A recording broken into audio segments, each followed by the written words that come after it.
Welcome back to another episode of Jason's Bricks in 5, where I discuss LEGO content in videos of 5 minutes or less.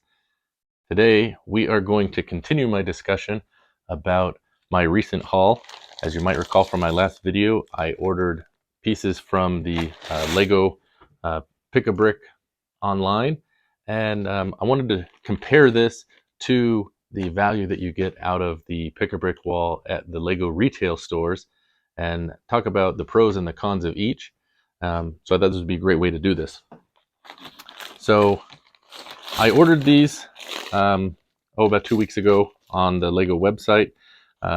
These are from the bestsellers, so they did come fairly quickly. The nice thing about it is I was, of course, able to pick all of the pieces I wanted, at least what they had available. So, unlike the Pick-a-Brick wall where you show up and you just kind of have to choose what's there, I was able to select pieces that will really help in the city. Now this bag, just so you are aware, cost me, I believe it was about $92. So, honestly, when I opened the shipping box and pulled out this tiny bag, it seems kind of crazy, but let's see how this compares to what I might be able to get in a Pick-a-Brick cup.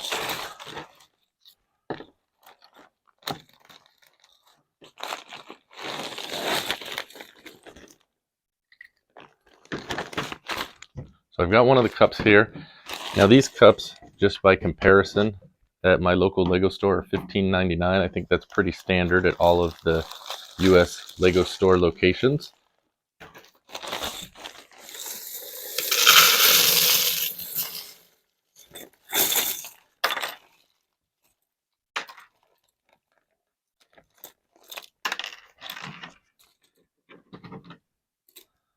So minus this bag of light gray pieces, which is fairly small, you can see this is essentially one cup full of leaf pieces, 2x4 tiles, and 1x4 tiles. Now I'm aware that there are techniques we can use to maximize the space in the cup, and you can tell I just dumped these in here, but it gives you an idea. If I was able to go to the LEGO store and they had these pieces on the wall, it cost me $15.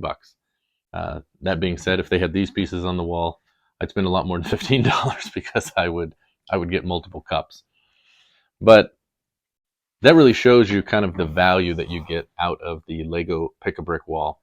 So just to further illustrate my point about the value that you get at the in-store Pick-a-Brick versus online, I've separated out all of these leaf pieces that I've purchased. I ordered 750 of them, and you can see that it is about 2/3 of a cup full.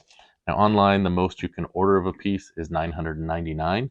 So at best, you're looking at 1 cup full, at least for this type of piece. If there was a bigger piece, it's going to be a little bit different.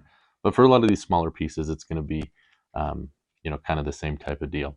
So, you can see the value that you get, because if I was to order 999 of these, you're looking at 6 cents a piece. So that would be essentially $60 that we'd be looking at. I actually paid $45 for these. Yeah, probably a little crazy, but you got to have the greenery in the city. So that's what I did.